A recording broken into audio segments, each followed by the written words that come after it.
Marcus Aurelius meditating on virtue while ruling an empire. But here's what they don't put in the history books you read in high school. What actually happened when Rome won? Not the battles, not the tactics. I'm talking about the aftermath. The part where the cameras, if they'd had cameras, would have been turned off. Let me paint you a picture. It's 272 CE outside Antioch. Queen Zenobia's army just got crushed by Roman legions. Her generals? They're expecting death. Clean, quick, soldier's death. That's not what they got. What they got was something Rome had perfected over centuries, breaking people without killing them. And if you were a woman who wore a crown? Yeah, it got worse. See, here's the thing about Roman law that nobody really talks about. Once you lost, I mean really lost, like your city fell or your army surrendered, you stopped being a person. Legally, the Romans had this concept. Igentium, law of nations, they called it. Fancy name for a brutal reality. Defeat turned you into property. Didn't matter if you were a queen yesterday. Today, you had the same legal standing as the lowest foot soldier in your defeated army. Actually, scratch that, you had less. Because at least Roman citizens had rights. They couldn't be publicly beaten without causing a scandal, couldn't be executed without a trial. But foreign captives? No protection. None. Zero. The 12 Tables, that's Rome's earliest legal code, goes back to the 5th century BCE, spelled it out pretty clearly. Prisoners of war belonged to the Roman state, or they got divided up among the soldiers like, I don't know, like splitting up treasure. And women of royal blood? Their crowns meant nothing once the chains went on. Tacitus wrote about this. You know Tacitus, right?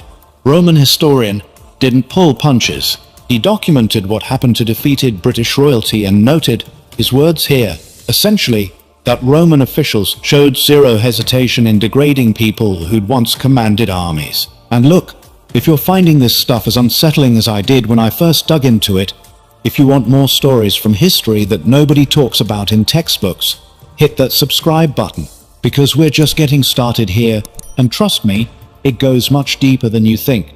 Now here's where it gets even darker. Female captives? They faced additional vulnerabilities. Roman military culture, forged through centuries of conquest, viewed captured women as spoils of war. Sure, maybe some elite prisoners got housed in relative comfort, while Rome figured out if they were worth ransoming. But most?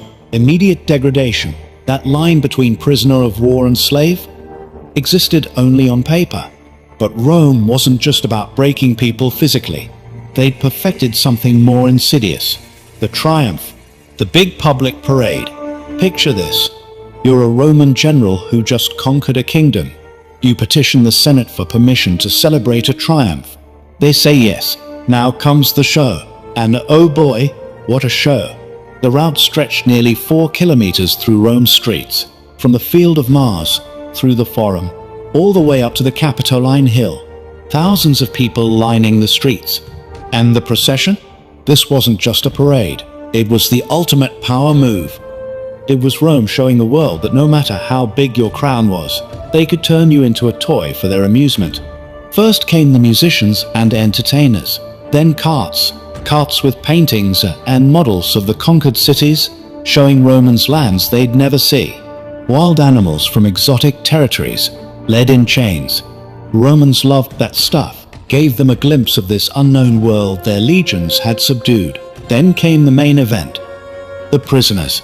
Captured rulers marched at the front. And here's the twisted part. They'd often leave them in their royal garments. Full regalia, crown and all. Why? Because the contrast hit harder.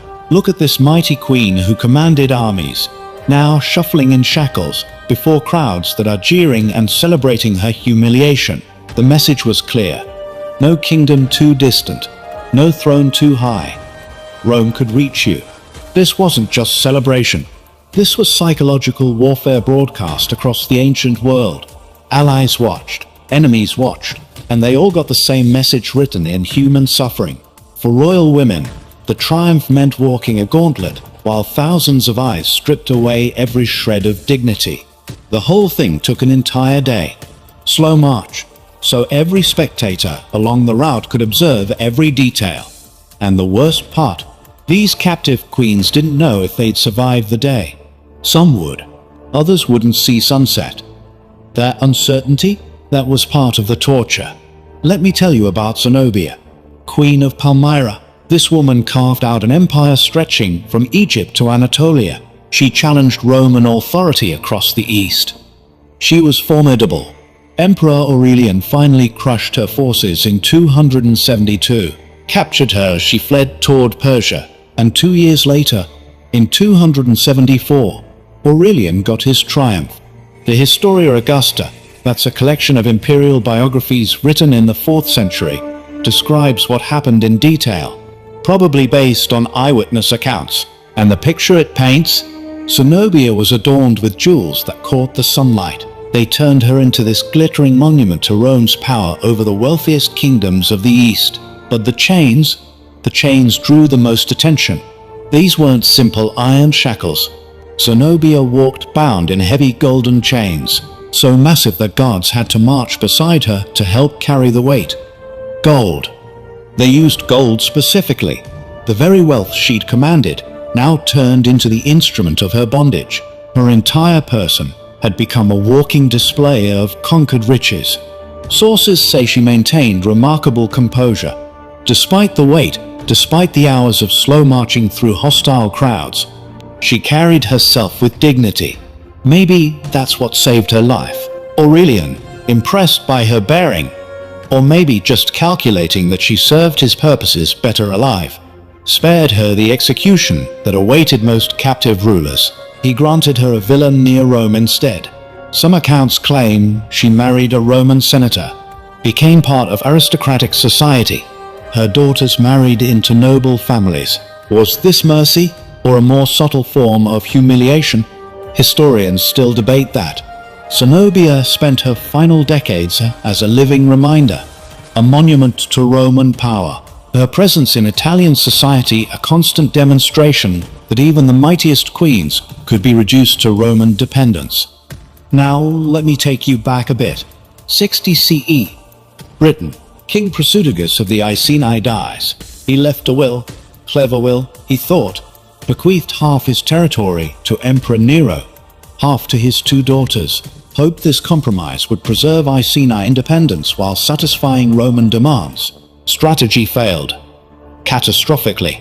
Roman officials, led by the imperial procurator Decianus Catus, ignored the will completely, seized all Iceni lands and property, declared the entire kingdom forfeit, and when Queen Boudica protested, this is where it gets ugly.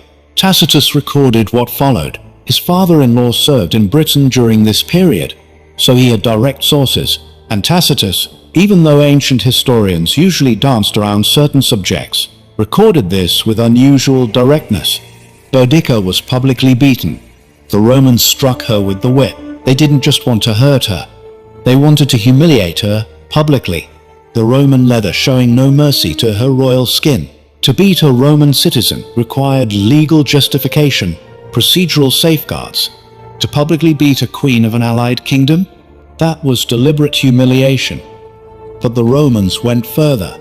Boudica's young daughters, certainly unmarried, endured atrocities that Tacitus found too grim to describe in detail. Tacitus describes these assaults with sparse language that conveys even his own horror, events that questioned Roman sensibilities about acceptable conduct. The abuse wasn't random violence. It was calculated degradation, designed to break the royal family and demonstrate Roman dominance. And it was public, performed before the Iceni people. The message? This is what happens when you question imperial authority. The strategy backfired spectacularly. Rather than crushing resistance, the abuse ignited a rebellion that nearly drove Rome from Britain. Boudica raised an army that destroyed 3 Roman cities, including Londinium, devastating tens of thousands. Tacitus preserves a speech he attributes to her. She declares she's not fighting as a queen seeking to preserve her kingdom. She's fighting as a woman avenging her abused body and the brutal crimes committed against her daughters. The rebellion ended in defeat at an unknown battlefield. Tacitus claims that when the battle was lost, Boudica refused to be a Roman trophy. She took her own exit using a hidden poison, choosing to die on her own terms rather than live in chains. Her daughters? Their fate goes unrecorded. They vanish from historical accounts after the initial violation, their stories lost to silence. Here's something else about those triumphs. As the procession wound toward the Capitoline Hill, captive rulers knew their journey might end at the Mamertine Prison, the Tullianum in Latin. Ancient structure built into the northeastern slope of the Capitoline, Rome's final stop for notable enemies. While the triumph continued to the Temple of Jupiter, condemned prisoners were led aside. The Tullianum had 2 levels. Upper chamber was a holding cell, but the lower dungeon, accessible only through a hole in the ceiling, that became the execution chamber. In darkness and filth, Rome's enemies met their end, deprivation.